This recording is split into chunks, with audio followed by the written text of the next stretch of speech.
Makinig muna sa aking tinig bago ninyo ako atulan. Hindi lahat ng sagot ninyo ay kayang ipaliwanag ang buhay. Bakit ang masasamay nabubuhay at tumatanda ng payapa?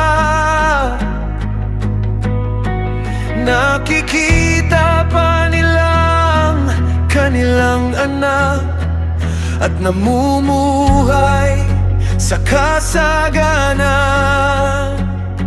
May mga lumalayo sa iyo, ngunit tila maayos ang buhay. Kaya sino ang tunay na nakalam ng lahat ng iyong dahilan?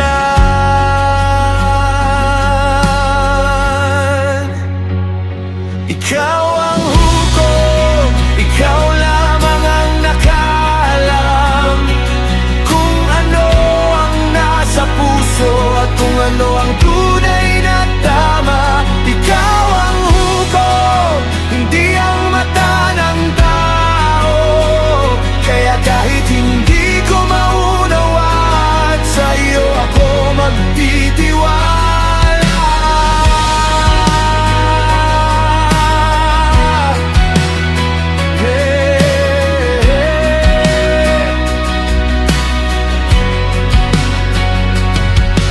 May taong sagana sa buhay at may taong puno ng paghihirap.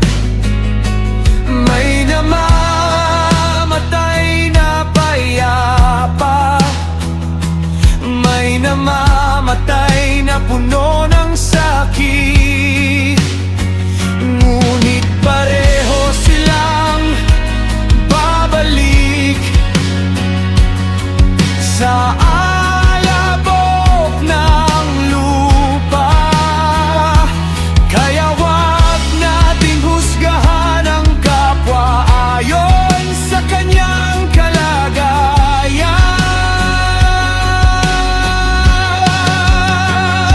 Ikaw ang hukom, ikaw lamang ang nakalam kung ano ang nasa puso at kung ano ang tunay na tama. Ikaw ang hukom, hindi ang mata ng tao. Kaya kahit hindi ko maunawaan, sa iyo ako magtitiwala.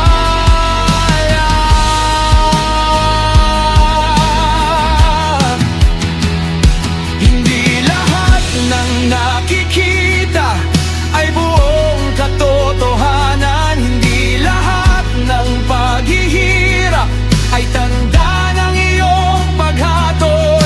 At hindi lahat ng kasaganaan ay tanda ng iyong pagsang-ayon. Ikaw lamang ang nakakakita ng simula hanggang uragas.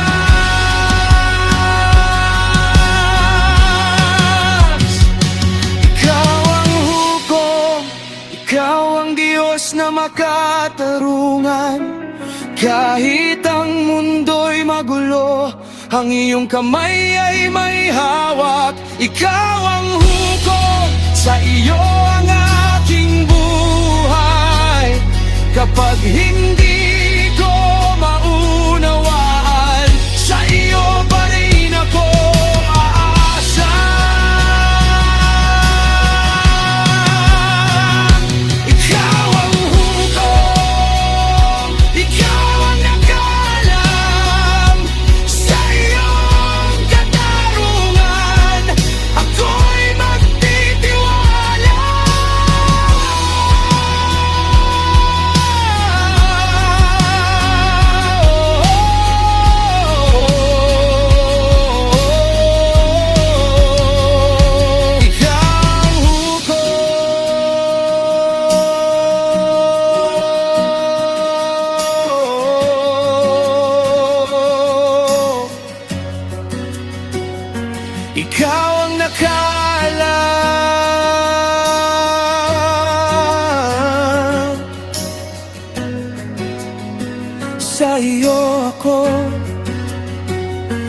magtitiwala